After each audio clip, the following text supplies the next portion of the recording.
Obtén tu máster con doble titulación de Tulane University, Estados Unidos y de UFM en Madrid. Open Call 2024, Master of Finance y Master in Management. Aplica.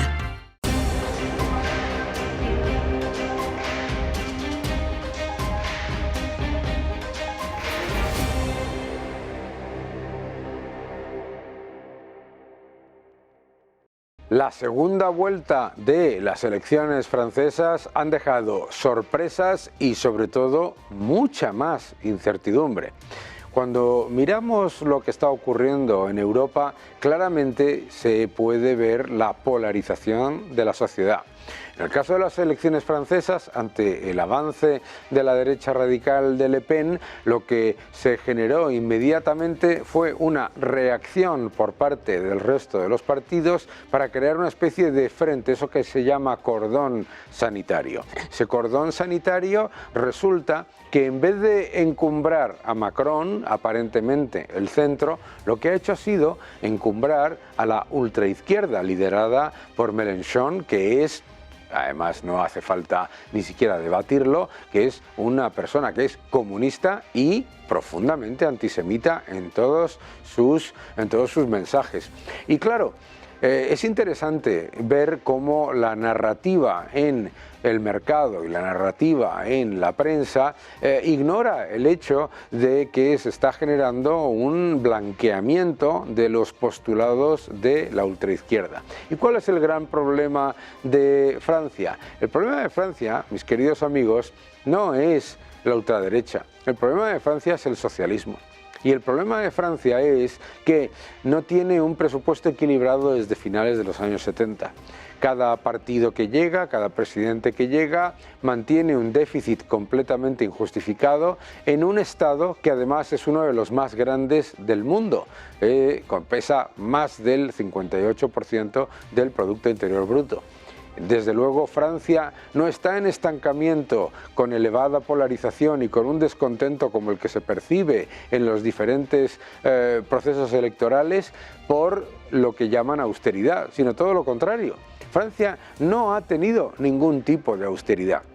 Francia ha sido un país en el que el Estado ha sido siempre el elemento esencial, en el que toda la economía giraba en torno a mantener y perpetuar un Estado elefantiásico. También tenemos que tener en cuenta que eso ha generado dos elementos de polarización. El primero, los contribuyentes. Los contribuyentes y los empresarios, los pequeños y medianos empresarios en particular, están asfixiados. En Francia los impuestos son absolutamente confiscatorios y además de ser elevadísimos, ¿qué es lo que está generando? Un empeoramiento de las condiciones de la clase media y del pequeño empresariado, porque adicionalmente a elevados impuestos ahora tenemos inflación. ¿Y qué es lo que tenemos en el otro lado? Resulta que ese gigante Estado francés que supuestamente genera un colchón social que garantiza la cohesión y reduce la desigualdad, lo que genera es un enorme descontento también en los perceptores de esas ayudas. La realidad de Francia es que se ha creado una subclase dependiente que ve que no tiene opciones, que no tiene oportunidades, que está relegada a guetos y que no recibe nada más que una paguita, una subvención, una ayuda por parte del Estado que los mantiene de una especie de, de ciudadanos B en los que no hay la más mínima oportunidad para generar crecimiento, para generar productividad y para mejorar. Por lo tanto, las semillas del descontento se encuentran en una política económica completamente equivocada y desafortunadamente una política económica que se quiere importar y que se quiere mantener en el resto de la Unión Europea. Tenemos un problema grande en la Unión Europea con la Comisión Europea. La Comisión Europea ha dejado de ser el garante de la responsabilidad fiscal y de la cordura y la ortodoxia a nivel presupuestario para convertirse en un ente que básicamente lo que está haciendo es perpetuar y blanquear la irresponsabilidad fiscal. Tenemos un gran problema cuando la Unión Europea mira a Francia y mira a Alemania y se encuentra a dos economías que están en estancamiento. Pero es que Francia lleva en estancamiento prácticamente 3 décadas, sin un presupuesto equilibrado, sin crecimiento real, generando descontento, generando mayores impuestos en un Estado absolutamente desproporcionado. ¿Y cuál es la solución? Es que es muy complicado. ¿Y por qué es muy complicado? Porque cuando se introduce en la sociedad la idea de que siempre va a haber otro que pague las cosas, la gente se la cree, aunque sea mentira. Porque claro, luego, ¿en qué recibe el ciudadano europeo ese golpe de realidad? Número uno, en un empeoramiento de las condiciones reales, es decir, por la inflación. Número dos, el índice de miseria. El índice de miseria en la Unión Europea es muy alto, es prácticamente el doble que en Estados Unidos en el caso de España. El índice de miseria es absolutamente revelador de por qué hay un enorme descontento en Europa. Vemos, por ejemplo, cómo España lidera ese índice de miseria en Europa, es la que es de la eurozona, la economía con mucha diferencia por encima de Portugal, por encima de Italia, por encima de Grecia en cuanto a ese índice de miseria que incluye el desempleo y la inflación. Es muy grave esto, es muy grave, ¿por qué? Porque las políticas aparentemente ortodoxas o aparentemente mainstream, lo único que están haciendo es perpetuar este problema. En vez de decidir que lo que necesitamos es más libertad, que lo que necesitamos es más apertura económica, que lo que necesitamos es que las empresas crezcan y que se genere mayor productividad, mayor riqueza y mayor inversión. Lo que se pone constantemente como pilar absoluto de la política económica es perpetuar ese efecto desplazamiento del Estado. No es ninguna sorpresa que los mercados vean que eso es negativo y que los bonos no terminen de funcionar como inversión, por una sencilla razón. Claro, lo que está haciendo es perpetuarse el desequilibrio fiscal.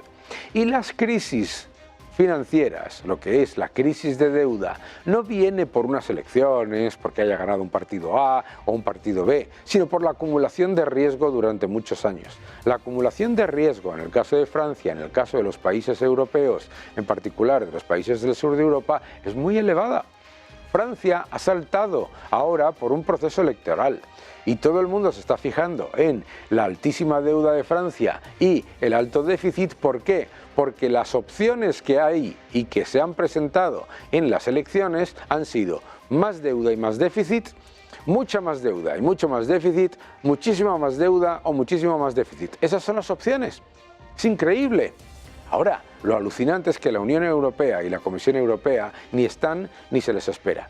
A la Comisión Europea no se le espera a la hora de recordarle a países como España que el aumento del endeudamiento viene desde una absoluta irresponsabilidad fiscal en la que se está disparando el empleo público, se está disparando el gasto público y encima se están aumentando los impuestos y aumentando la recaudación vía la inflación. Por lo tanto, lo que nos encontramos es que se están poniendo las semillas de la próxima crisis de deuda. Y se están poniendo las semillas de la próxima crisis de deuda con el mensaje equivocado por parte de los medios de comunicación o los análisis financieros en los que se centra todo en si es la izquierda o la derecha. No, es un problema fiscal, es un problema fiscal, es un problema de poner como objetivo número uno el estatismo. Y el estatismo nunca funciona. Vuelvo a repetir, todos aquellos que nos vean, que piensen que el keynesianismo es una gran idea y que lo que hay que llevar a cabo son políticas socialdemócratas y que un Estado potente es lo mejor para el crecimiento y la mejora de la situación de los ciudadanos, que mire a Francia, porque con un Estado que pesa el 58% del Producto Interior Bruto, que no ha tenido austeridad nunca, que además de tener un Estado gigante, tiene los impuestos elevadísimos y además tiene unas ayudas sociales absolutamente alucinantes, lo que ha generado es descontento, contribuyentes y empresas completamente asfixiados y encima toda esa gente a la que está manteniendo con el asistencialismo ¿Descontentos? ¿Por qué? Porque la han convertido en una subclase dependiente y metida en guetos. Es decir, como decía Thomas Sowell, el asistencialismo lo que hace es confortable la pobreza y la perpetúa. La realidad de las elecciones francesas lo que nos muestra es que se está generando la semilla de la próxima crisis de deuda y mientras tanto seguirán diciendo que no pasa nada, pero la gente que dice que no pasa nada está haciendo exactamente lo mismo que decir cuando vas a 200 km por hora por una carretera, acelera que todavía no nos hemos matado. Una locura. Seguid defendiendo la libertad.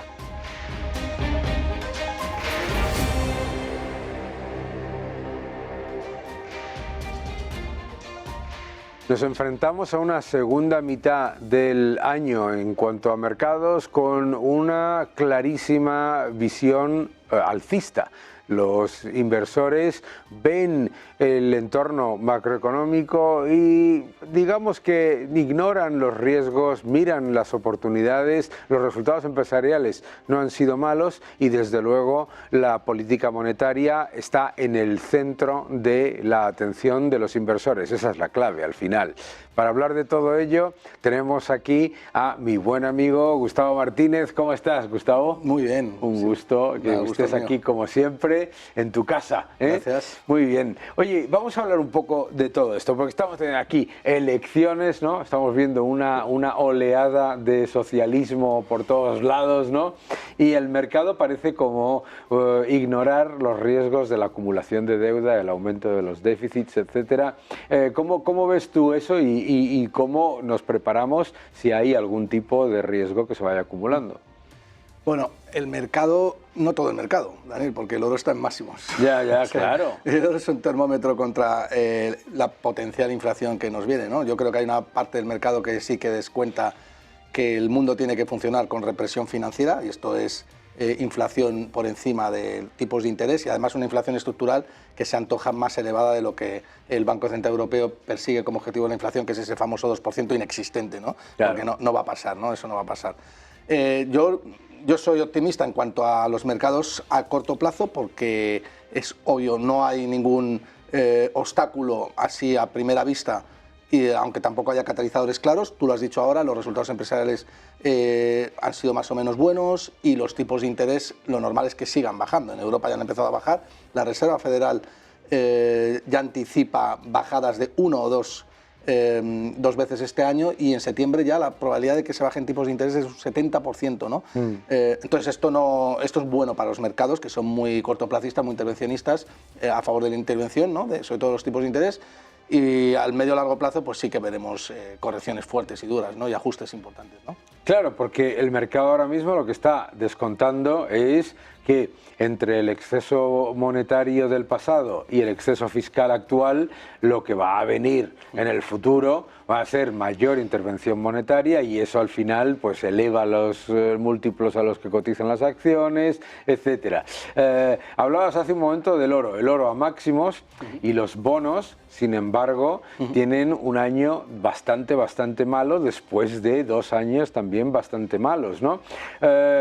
Ahí nos están diciendo algo, ¿verdad? Ahí nos están contando que nadie se cree eso de que la inflación va a bajar rápidamente. Bueno, yo creo que los bonos están haciendo lo mismo que el oro, ¿no? Están descontando que efectivamente la inflación no va a bajar rápidamente y que como mínimo estructuralmente va a ser más elevada de lo que la Reserva Federal nos dice. Yo hablo de la Reserva Federal como único banco central, Daniel. Claro. El resto pues ya vemos que son sucedáneos, ¿no? O sucursales. Sí. Entonces yo creo que el dólar sigue siendo la divisa por excelencia. Efectivamente no va a haber nunca una desdolarización, al menos en lo que yo esté vivo, yo creo.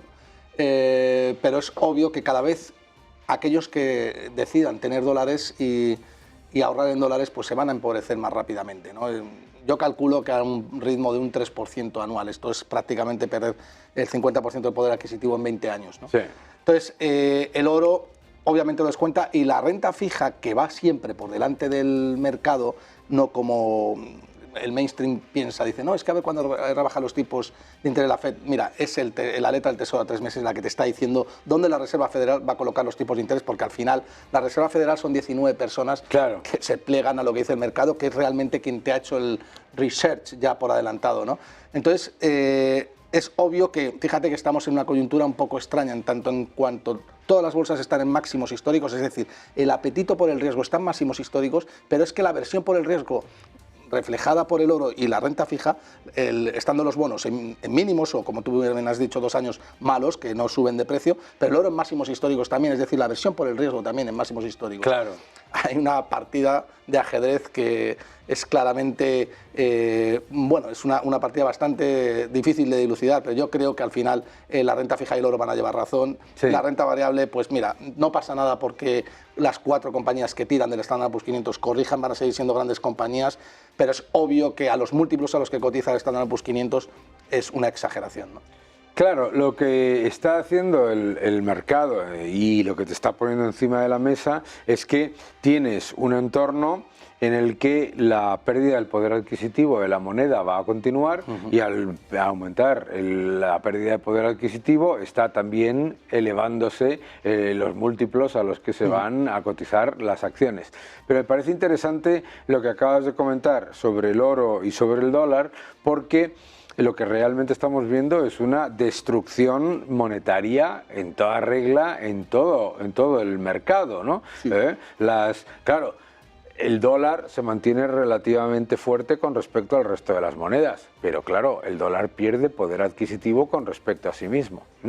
Y lo que vemos en los distintos entornos es que los datos macroeconómicos agregados son relativamente positivos porque el titular suena bien, pero el descontento aumenta, ¿no? Hace poco estábamos comentando en este programa, por ejemplo, el dato de lo que es el índice de miseria. El índice de miseria es que está subiendo en los países desarrollados y que en España se sitúa a máximos con respecto a la zona euro. ¿Cómo conjugamos el hecho de que, claro, por un lado el mercado es fundamentalmente alcista y yo creo que es muy evidente, pero a la vez es interesante ver que el índice de miedo y codicia de la CNN está en miedo, en miedo. Sí, por eso te digo que estamos en una partida de ajedrez que es bonita de ver, ¿no? Pero bueno, lo acabas de decir, Daniel, el dólar se va a apreciar contra el resto de pasivos financieros porque es el activo refugio por excelencia. Los americanos se lo han ganado a base de cumplir con sus compromisos y Estados Unidos nunca ha quebrado, ¿no? Y es una deuda, pues, un buen dinero, ¿no? En teoría. Pero la realidad es que está perdiendo poder adquisitivo. El oro ha subido un 16%. El oro, un 16%, Daniel, estamos hablando de un activo que capitaliza más de 16 trillones de dólares. Un 1% de subida del oro son 160.000 millones de dólares de movilización. Sí. O sea, no estamos hablando de un 1% de cualquier activo, es que capitaliza 5 veces lo que capitaliza Nvidia, ¿no? Claro. Entonces, que la gente se haga una idea de que una subida de un 16% del oro es como prácticamente si Apple dobla en un solo año, ¿no? Claro. Entonces hay que tener en cuenta que eso algo te está diciendo el mercado, ¿no? Aquí pasa algo, ¿no? Por otro lado tienes el dinero que huye de la inflación porque sabe que hay inflación y se va a la renta variable. Es obvio que también estén la renta variable casi toda en máximos históricos. Pero Daniel, estamos viendo en que el año de más elecciones de la historia los resultados no están siendo buenos. Los Tories en UK pues necesitan reciclarse y han venido el Partido Laborista arrasando, ¿no? Ahora en Francia pues los resultados son peores con el comunismo, porque es lo que Mélenchon y es prácticamente quien ha ganado, ¿no? Con el Frente Popular, el mensaje que ha dado Francia con una inflación creciente, deuda, déficits fiscales, control de precios, es que quieren comunismo, quieren más. Eso es prácticamente un tiro en el pie para la Unión Europea. Alemania pues ya ha dado ese toque de atención también con el auge del nacionalismo. Yo no tengo nada de confianza en el euro y las bolsas ahora mismo están reflejando pues la dopamina del corto plazo, pero claro, la dopamina del corto plazo es resaca en el largo plazo, ¿no? Sí. Y yo creo que los tiros van a ir por ahí, ¿no? Yo creo que vamos a tener correcciones interesantes. La renta fija lo sabe y por eso están cotizando los bonos a esos precios mínimos de 2-3 años. Y bueno, veremos, ¿no? Pero hay que tener precaución, ¿no? Sí, yo creo que la verdad, a mí lo que no me da ninguna confianza es un mercado europeo en el que las dos los dos mensajes que yo escucho constantemente para comprar Europa es, uno, que está más barata, siempre está más barata, sí, ¿no? Y dos, que el Banco Central Europeo baja los tipos de interés. Bueno, si el Banco Central Europeo baja los tipos de interés es porque ve que la economía no va bien, ¿no? O sea, que yo no veo eso como unos grandes catalizadores, y la incertidumbre o los problemas políticos yo creo que van a pesar sobre el euro. Pero claro, en Francia, no sé cómo lo verás tú, pero es que en Francia acaban de votar, las alternativas eran fantásticas. Eran más deuda, sí, mucha más deuda o muchísima más deuda. Es alucinante. Sí. Y han decidido muchísima más deuda, ¿no? Esto me recuerda, tú sabes que cuando fue el fracaso de los assignats en la Revolución Francesa, pusieron a debatir a tres posibles ministros de Economía, ¿no? Uno decía que había que dejar de imprimir moneda, ¿no? Otro decía que había que imprimir moneda más lentamente para que se absorbiese la cantidad de dinero. El tercero decía que había que imprimir muchísima más. Eligieron al tercero. Bueno, y además, Daniel, tampoco es que sea el panorama muy halagüeño desde Estados Unidos, porque Trump ha dicho que en el momento en el que venga él va a bajar los tipos de interés, va a cambiar a Powell, quiere estimular la economía, aranceles. Vamos a ver, es que la posición del oro no es clara, es clarísima. Claro, es que nos vamos hacia un mundo que está, en lugar de divergiendo hacia la libertad, convergiendo hacia el intervencionismo, ¿no? Entonces, bueno, ya veremos, Daniel, pero la cosa no pinta bien a medio plazo. Hombre, yo creo que además ahí lo que tú dices es muy importante, que es que muchas veces ahora se nos está intentando constantemente llevar al terreno ideológico, ¿no? Es que la derecha, la izquierda, la derecha, la izquierda. Dices, un momento, en economía, por favor, en economía, ¿cuáles son las propuestas aquí? Gastar mucho más, unos te van a bajar los impuestos, los otros te lo van a subir, pero los dos, ¡bum!, te van a aumentar el déficit y la deuda, y eso es inflación a futuro, y eso es reducción del poder adquisitivo de la moneda, y eso es empeoramiento de las condiciones para la clase media, y eso es lo que te está reflejando el oro. Lo que a mí me dice es que el oro todavía no te está reflejando ni de lejos, como se pongan en marcha esos planes que se están anunciando por un lado, por el otro, etcétera, etcétera. Es que es alucinante escuchar en Francia anoche que se acabó la austeridad. ¿Pero qué austeridad ha habido en Francia? Es alucinante, pero ¿qué austeridad ha habido en Francia? El Estado más grande del mundo. Ahí no ha habido ningún tipo de reducción de gastos. Entonces, yo creo que es que el oro ni de lejos está reflejando eso. No, es obvio que es una posición ganadora, pero es que la masa monetaria en Estados Unidos es que no ha podido... prácticamente la Reserva Federal no ha podido con los quantitative tightening, o sea, no han sido capaces de drenar de liquidez, porque a la primera que lo han intentado han tenido que inyectar en ese famoso fin de semana en el año 2022 con la quiebra de Silicon Valley Bank, como la Reserva Federal rápidamente puso en marcha las ventanas de liquidez. A partir de ahí el oro inició un rally alcista, ¿no? O sea, es clarísimo que el mercado se sostiene a corto plazo porque hay mucho intervencionismo y el castillo de naipes está a punto de caerse. Claro. Es una cuestión de tiempo, lo vamos a ver, ¿eh? Sí. Yo no soy catastrofista, o sea, yo voy a ganar con este escenario que yo descuento. Si la cuestión no es ser catastrofista o optimista, la cuestión es posicionarte en el lado el cual vas a ganar. El lado que vas a ganar es, simplemente tienes que dibujar un mapa de lo que estamos viendo. ¿Qué estamos viendo? Socialismo, intervencionismo, más deuda. ¿Cómo se tiene que pagar esa deuda? Con inflación. Claro. Es la única manera, que es a quien beneficias al deudor. ¿Y quiénes son los organismos más endeudados del planeta? Los estados. Claro. Y te están diciendo más deuda, más deuda, más deuda. Pues entonces vamos a posicionarnos en aquello que no se deprecia, porque no se puede monopolizar, intervenir y ampliar su oferta como haces con la moneda fiat. Vamos a tomar oro, Bitcoin, etcétera, o sucedáneos que sean complicados de hacer eso, ¿no? Y tú acabas de comentar el Bitcoin, ¿no? El Bitcoin ha tenido una corrección significativa ahora mismo, ¿no? Y obviamente es un activo muchísimo más volátil, pero parece que poco a poco va presentándose como una alternativa a las monedas fiduciarias, sobre todo en los países emergentes. Claro, nosotros aquí lo vemos en Europa o lo vemos en Estados Unidos y decimos, hombre, no, es que es un activo muy arriesgado porque el euro son monedas de reserva del mundo. Te vas fuera Yo acabo de volver de República Dominicana, donde el Banco Central tiene deuda remunerada emitida por el Banco Central de equivalente al 15% del Producto Interior Bruto, ¿sabes? Sí, sí. Y claro, ahora mismo no pasa nada porque están recibiendo un montón de dólares por el turismo y por las remesas.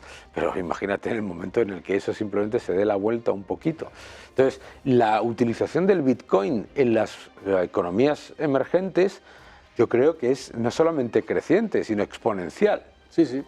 Sí, bueno, y a medida que la gente vaya entendiendo que Bitcoin es un registrador incensurable de la propiedad, no es fácil entenderlo, o sea, tienes que verlo. Es como de repente, pues, ¿qué te digo yo? Como estás entrenando una actividad, no te sale y de repente te sale, ¿no? Pues es lo mismo que Bitcoin.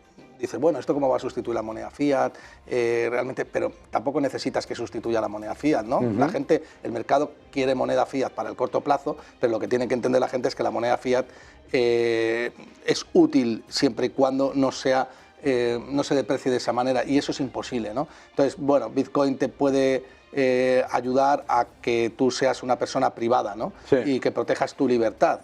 Yo creo que lo más parecido a Bitcoin podría ser tener el cash en efectivo, ¿no? Que nadie sabe que lo tienes y que te lo puedes gastar siempre y cuando no sean grandes cantidades o te pidan o tengan que dar fe sobre ello en cualquier cosa, ¿no? Entonces yo creo que Bitcoin tiene futuro, pero no como la gente piensa, no va a ser un sustituto de la moneda fiat.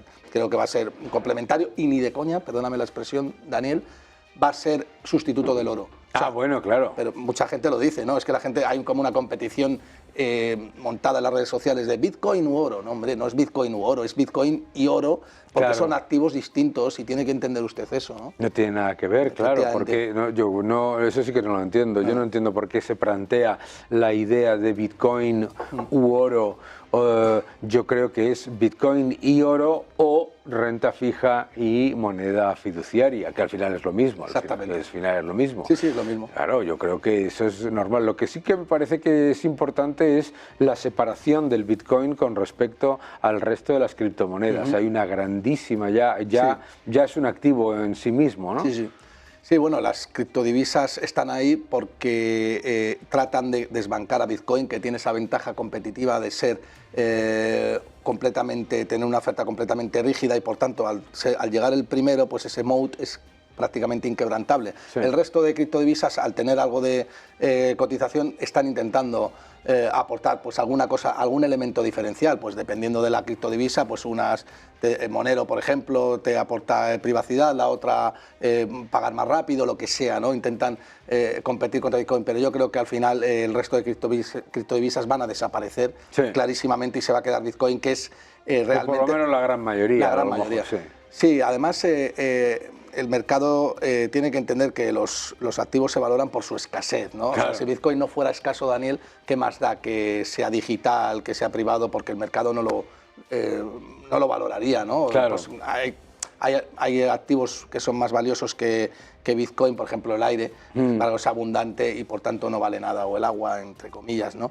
Pero por eso te quiero decir que la gente tiene que entender que el elemento diferenciador de Bitcoin es su oferta completamente limitada a 21 millones y luego aparte de eso pues tiene diferencias con respecto al oro, pero el oro lleva, por ejemplo, más de 5.000 años subsistiendo, ¿no? La oferta es prácticamente rígida, aunque sea ciertamente elástica para poder acoplarse a las fluctuaciones de la demanda.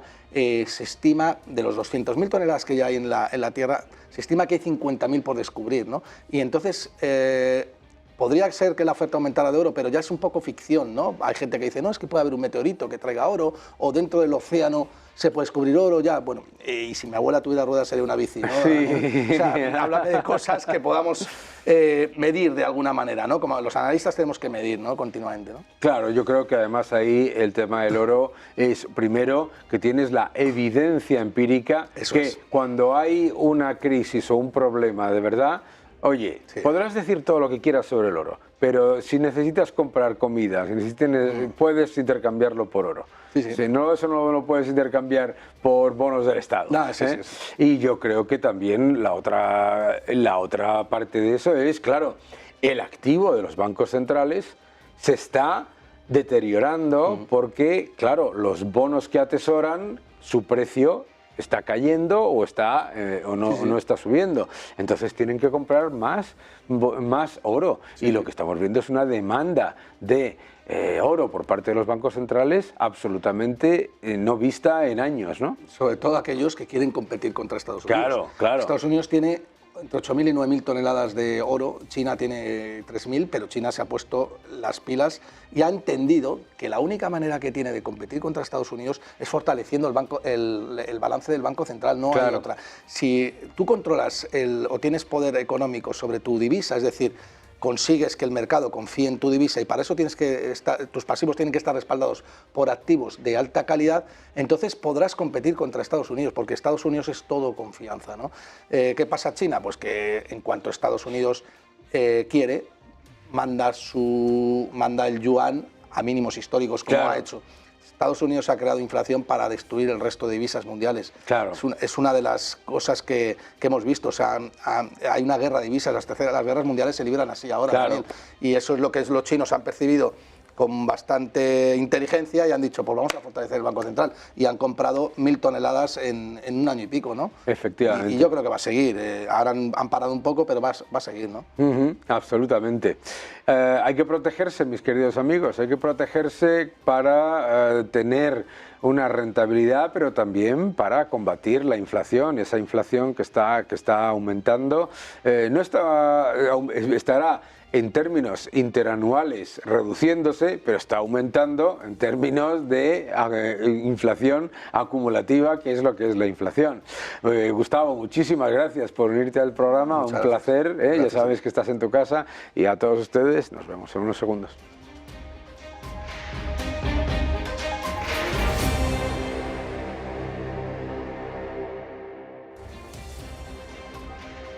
Yo no sé ustedes, pero yo con todo el lío de la esposa del presidente, los casos de presunta corrupción, tráfico de influencias, de la esposa del presidente Sánchez, del hermano del presidente Sánchez, etcétera, yo tengo un lío tremendo, pero para aclararnos, ¿no? ¿Quién mejor para hablar de todo ello que el responsable de Tribunales de Libertad Digital, Miguel Ángel Pérez? ¿Cómo estás? ¿Qué tal, Daniel? Encantado de estar aquí. Qué gusto que estés con nosotros, sobre todo porque la última vez que hablamos de todo esto decía, yo no me entero de nada, así que por favor, haznos un pequeño y breve resumen para los que nos están viendo de cómo está la situación, qué es lo que realmente se está poniendo como en tela de juicio, por supuesto, cuáles son los presuntos casos y bueno, pues dónde está lo que a lo mejor la gente se está perdiendo. Perfecto, Daniel. Pues mira, empezaba a publicarse en algunos medios de comunicación pues ciertos contratos sospechosos públicos que se habían adjudicado al empresario Juan Carlos Barrabés, amigo de Begoña Gómez, prácticamente su gurú, en los cuales pues se dejaban entrever pues ciertos tratos de favor o ayudas de Begoña Gómez, siendo la mujer del presidente del gobierno, ¿no? A través de cartas de recomendación, etcétera. Esto finalmente lo recogió todo en una denuncia al sindicato Manos Limpias, presentó esa denuncia ante los juzgados de Plaza de Castilla por delito de tráfico de influencias y corrupción entre particulares. El titular del juzgado de instrucción número 41 de Madrid, Juan Carlos Peinado, admite esa denuncia a trámite y ahí es cuando ya se origina, digamos, lo que es la investigación judicial de Begoña Gómez. Hay que decir, Daniel, que ahora mismo en el caso de Begoña Gómez hay varias líneas de investigación abiertas. La principal, los contratos adjudicados a Juan Carlos Barrabés, con dinero público, obviamente, pero a nivel estatal. Sí. Luego hay una segunda línea que lleva la Fiscalía Europea, que son los contratos adjudicados a Barrabés con dinero europeo. Esa es la parte que se ha quedado única y exclusivamente la Fiscalía Europea.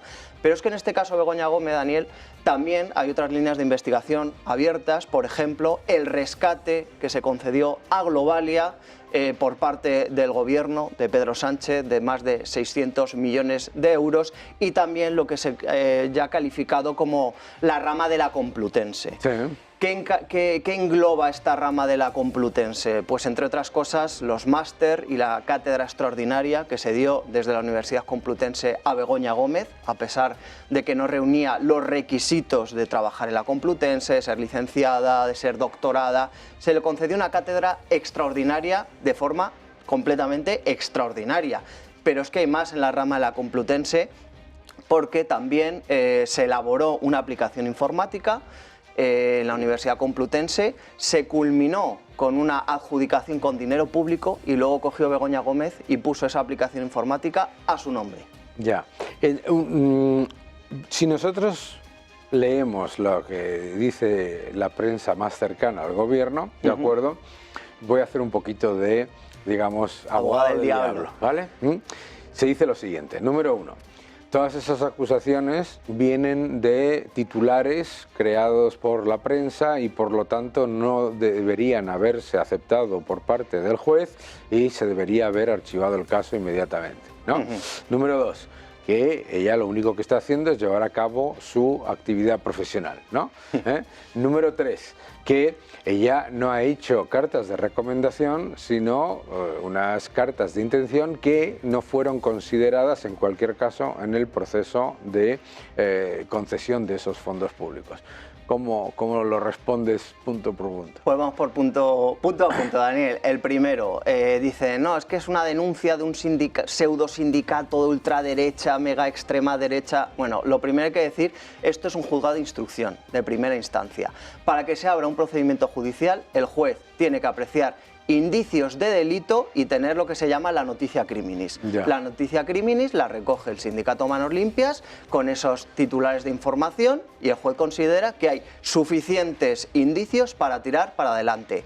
La jurisprudencia que había era en el Tribunal Supremo, es decir, si se presenta una querella contra un ministro solo con titulares de prensa, el Supremo no lo hubiera admitido. Pero estamos en un juzgado de instrucción de primera instancia y ahí el juzgado puede admitirlo, como ha hecho Juan Carlos Peinado, y luego en segundo lugar también es muy importante decir que esa investigación abierta por el juez Peinado fue refrendada y respaldada en segunda instancia por la Audiencia Provincial de Madrid. Ya. Porque 24 horas después de que el juez abriera la investigación, se presentó por parte de la Fiscalía un recurso exprés ante la Audiencia Provincial de Madrid y la Audiencia Provincial de Madrid le ha dado la razón al juez, con lo cual en ese aspecto no hay ningún tipo de duda, ¿no? Luego, respecto a la actuación de la propia Begoña Gómez, hombre, es que aquí se está hablando de un tráfico de influencias y es que aquí hay un funcionario público que es nada más y nada menos que el marido de Begoña Gómez, que es el presidente del gobierno. Ya. Es que ¿alguien se cree que Begoña Gómez sería algo sin Pedro Sánchez desde el punto de vista empresarial? Pues nadie se lo cree. Obviamente, Begoña Gómez llama, como declaró el otro día el rector de la Complutense, al propio rector y lo cita en su casa, en la Moncloa. Y ahí va el rector de la Complutense a hablar de la cátedra que luego le montaron a Begoña Gómez, una cátedra ad hoc. Begoña Gómez sin el respaldo, sin Pedro Sánchez, no sería nada, no le cogería el teléfono pues todas estas multinacionales y empresas de primer orden que ha habido en España que le han cogido el teléfono para sus proyectos, no sería nada, con lo cual no se puede desligar. ¿Ella antes no se dedicaba a eso? Ella trabajaba en una empresa, o sea, tenía una... Tampoco hay que ser malo, pero digamos que su actividad laboral era discreta. Sí. Vamos a dejarlo en discreta. Y obviamente lo que se aprecia es que desde el momento en el que Pedro Sánchez llega en el 2018 a la Moncloa, su actividad empresarial alcanza una velocidad de crucero. Exponencial, ¿no? Exponencial. Además es que le coge el teléfono todo el mundo, le cogen todas las empresas más importantes de España, le descuelgan el teléfono. Sí. Oiga, ¿quién se va a creer que le van a coger el teléfono a Begoña Gómez si no es la mujer del presidente del gobierno? Pero es que no hay quien se lo cree. Ese vídeo que sale ella diciendo, no sabía, un cliente mío no sabía que yo era la mujer del presidente. Bueno, o sea, es que ya, Daniel, hay que recordar que ya se vende como experta en captación de fondos públicos y privados, ¿no? Lo que llaman el fundraising, ¿no? Sí. Es decir, esto todo es un esperpento. Es decir, esta mujer es una captadora de fondos, una conseguidora de fondos. ¿Y por qué consigue esos fondos? Pues porque comparte habitación con Pedro Sánchez, que, oiga, es que es el presidente del gobierno. Y luego, respecto al último punto que me decías, lo de las cartas de interés, las cartas de recomendación, oiga, o sea, vamos a ver... Cualquier administración, empresa y tal, que de repente le llega una carta, llámenla como quieran llamarla, firmada por Begoña Gómez, que es la esposa del presidente del gobierno, oiga, Es que nadie obvia eso, y es que se han producido adjudicaciones de contratos públicos por parte de empresas públicas a Juan Carlos Barrabés, que llevaban adjunta la cartita firmada por Begoña Gómez. Claro. O sea, que la carta se supone que no tiene impacto hasta que la lees y ves quién la firma, ¿no? Efectivamente, o sea, puede ser una carta más, pero cuando la firma la esposa del presidente del gobierno, oigan, todos nos acordamos del famoso caso de Baltasar Garzón con el Banco Santander. Querido Emilio, quiero fondos para hacer unos cursos, magistrado de la Audiencia Nacional. Claro, cuando te ves magistrado de la Audiencia Nacional, Baltasar Garzón, pues le daban los fondos, ¿no? Pues esto es lo mismo. Tú lees ahí Begoña Gómez, todo el mundo sabe quién es Begoña Gómez, pues obviamente eso ha influido.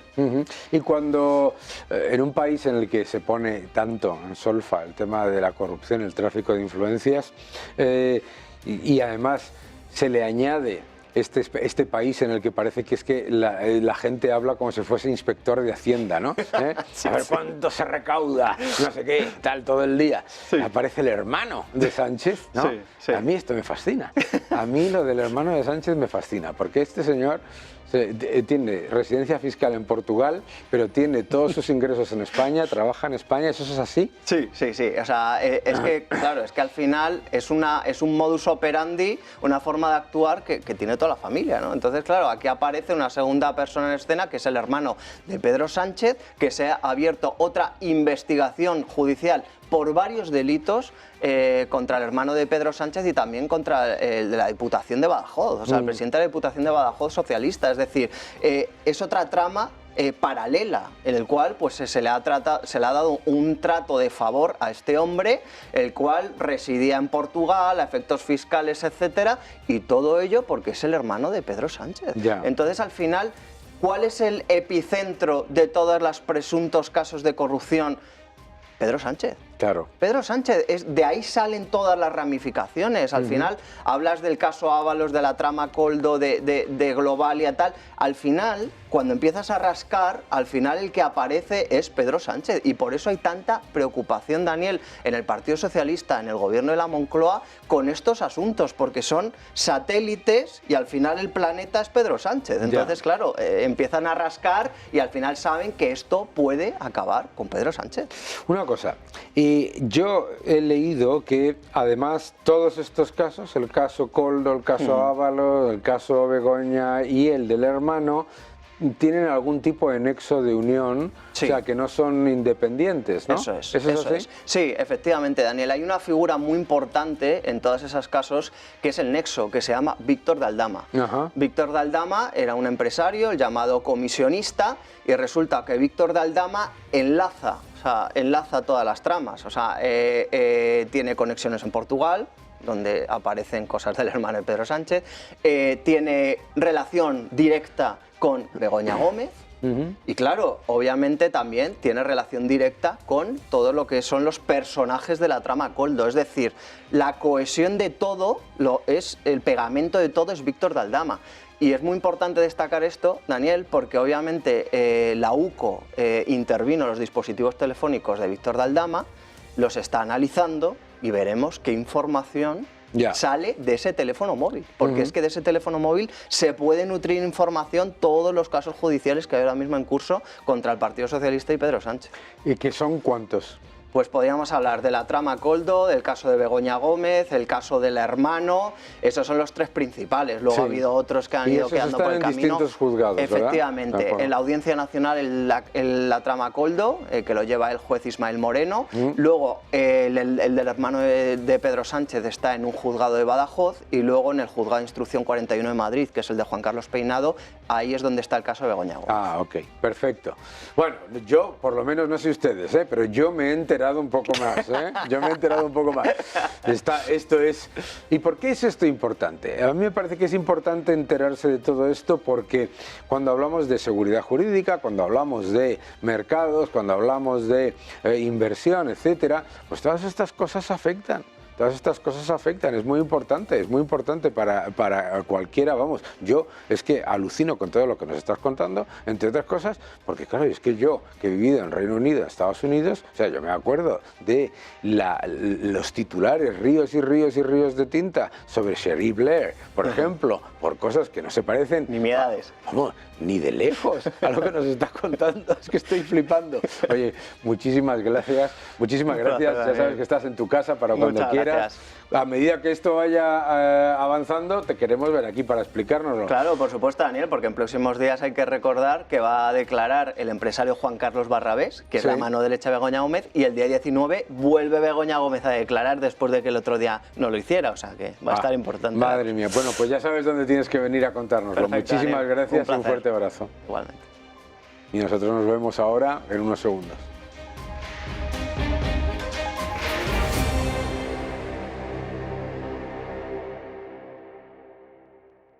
Nosotros recibimos todas las semanas un vídeo fantástico de José Ramón Riera que para mí es algo esencial porque siempre tiene un dato interesante. Y hoy nos va a explicar cuánto del Producto Interior Bruto viene del turismo. Porque claro, nos hablan de que la economía va como un cohete, pero a lo mejor ese cohete no tiene absolutamente nada que ver con el gobierno, además de que no es un cohete.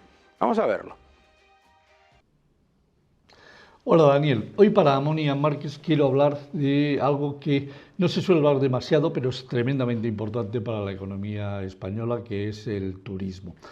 Vamos a ver, el turismo es el gran acusado por Yolanda Díaz de generar un empleo de baja calidad, de que los empresarios, hoteleros, restauradores y demás se aprovechan de los trabajadores. Bueno, en cualquier caso, el estilo de Yolanda Díaz es siempre acusar a los demás de su incapacidad y de su incompetencia a la hora de generar empleo de alta calidad.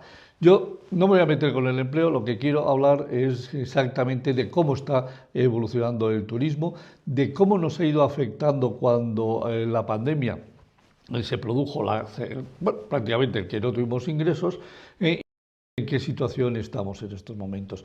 Es importante recordar que antes de la pandemia habíamos llegado al máximo nivel de ingresos, es decir, en turismo, que fueron 91.000 millones. Llega la pandemia, el bofetón es espectacular, el PIB decrece un 11,2%, y es fundamentalmente debido al efecto que tiene el turismo, que se queda reducida a su mínima expresión. Exactamente, ingresamos los primeros 3 meses del año que ingresamos unos 19.000 millones de euros.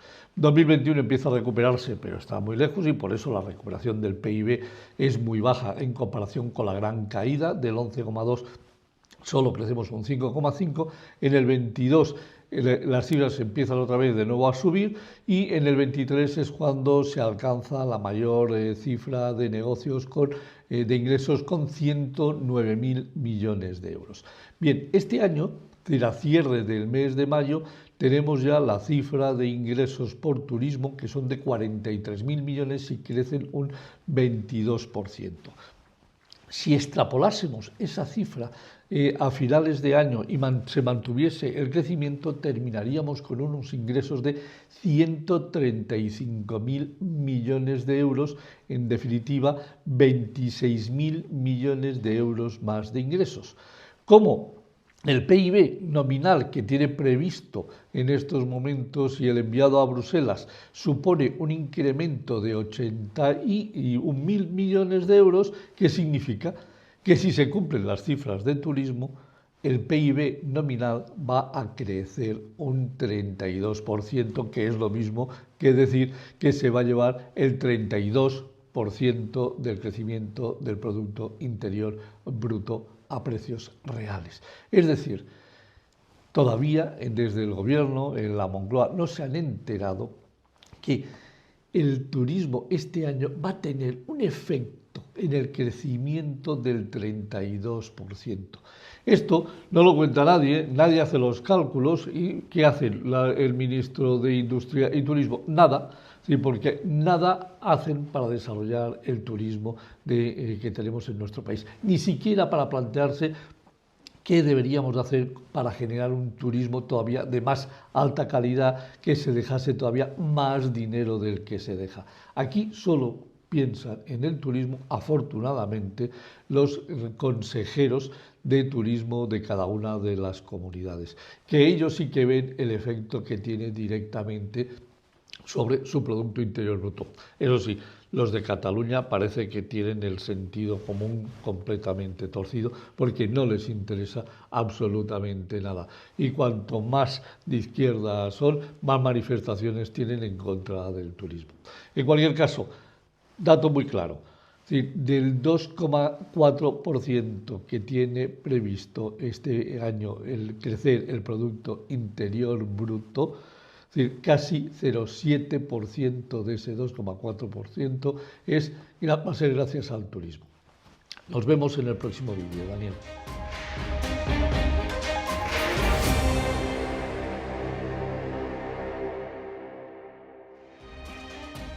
El índice de miseria, uno de los factores que debemos analizar cuando tenemos en cuenta el descontento de la población.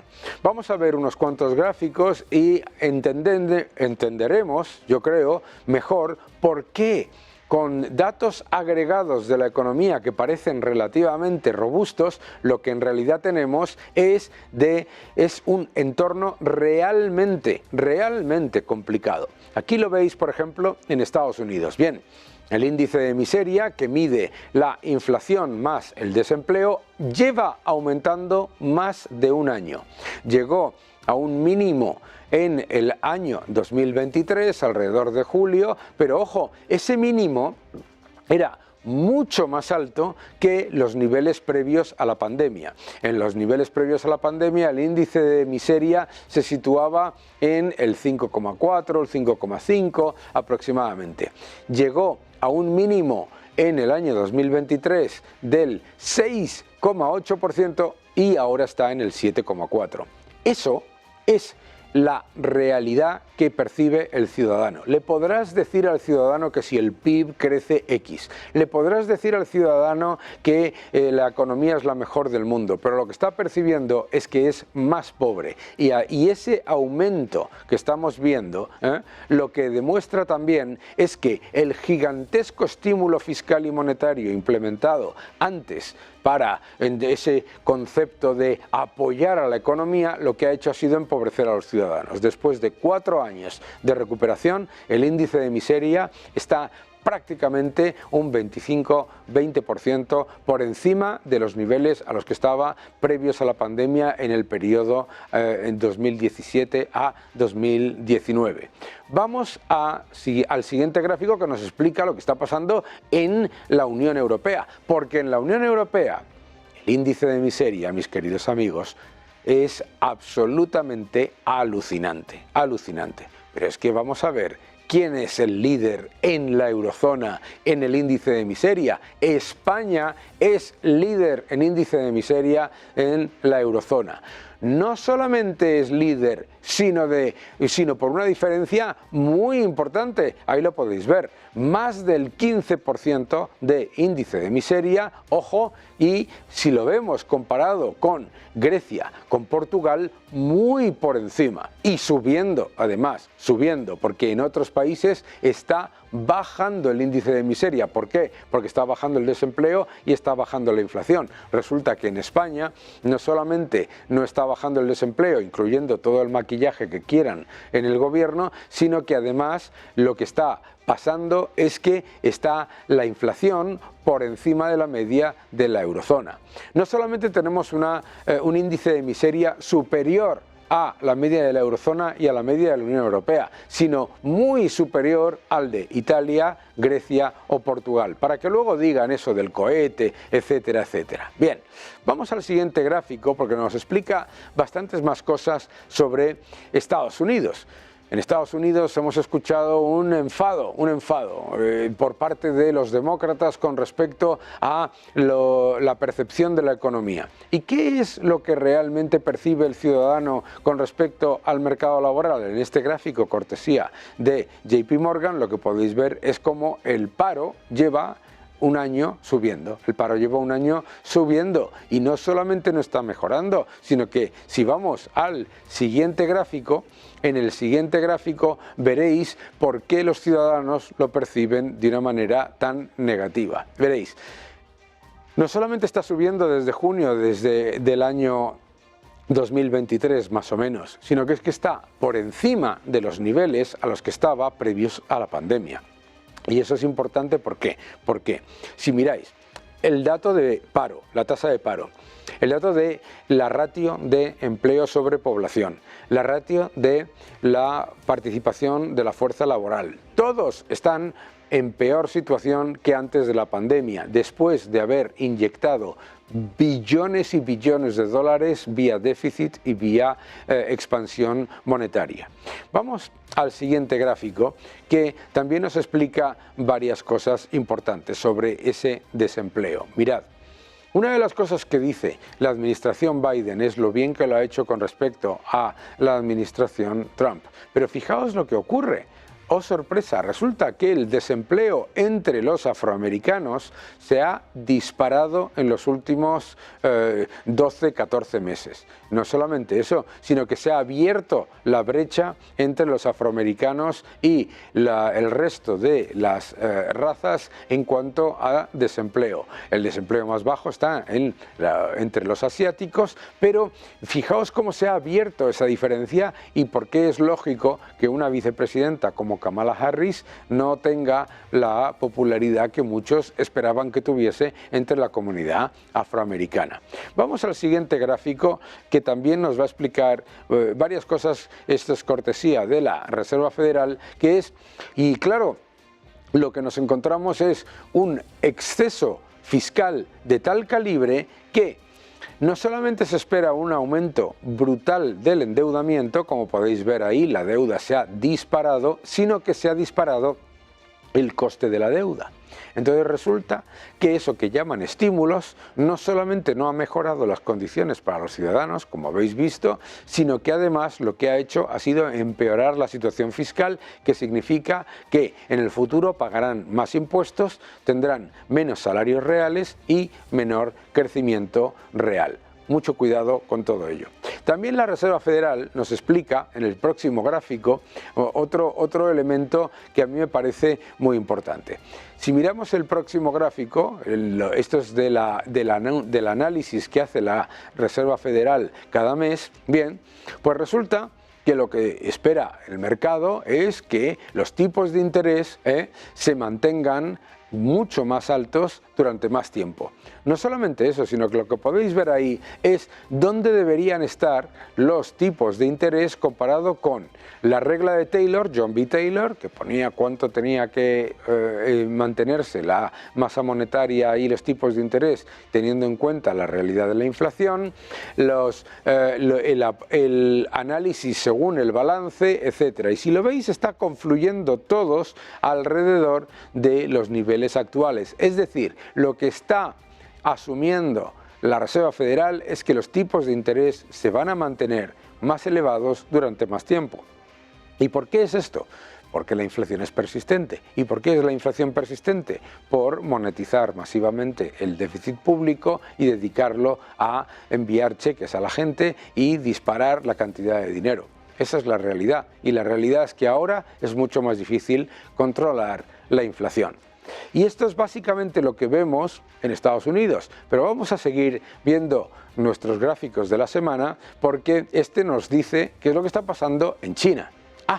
Pues resulta que en China es verdad que está bajando la oferta de crédito. Esto es lo que se llama la financiación social, cortesía de Bloomberg. Y lo que vemos es que la financiación social se está reduciendo, pero eso es importante, ¿por qué?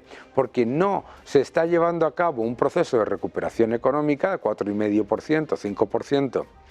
De crecimiento del PIB esperado en 2024, tirando masivamente de deuda. Esto es positivo, esto hay que verlo de manera positiva. Es decir, lo que nos está demostrando China es que ante un reto como el inmobiliario, Es mucho más importante salir de él reduciendo los desequilibrios que aumentándolos. Y lo que nos está demostrando Estados Unidos y la eurozona es que tirando de déficit, tirando de deuda y tirando de expansión monetaria, lo que generas es empobrecimiento de la gente y mayor descontento. Seguid defendiendo la libertad.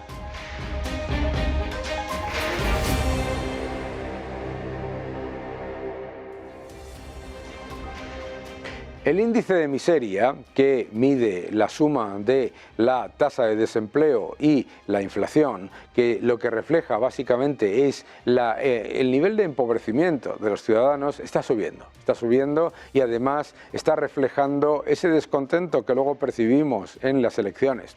No es ninguna sorpresa, por lo tanto, que con un aumento del índice de miseria en Estados Unidos, la percepción sobre la economía y sobre la gestión de la administración Biden empeore. Pero tampoco es una casualidad que en España, que nos dicen que la economía va como un cohete, resulta que el índice de miseria es el más alto de toda la eurozona. Es el más alto de toda la eurozona, superando y mucho a Grecia, superando a Portugal, superando a Italia, a la media de la eurozona y a la media de la Unión Europea. Cuando te dicen que la economía va como un cohete, la realidad es que te están empobreciendo. Seguid defendiendo la libertad.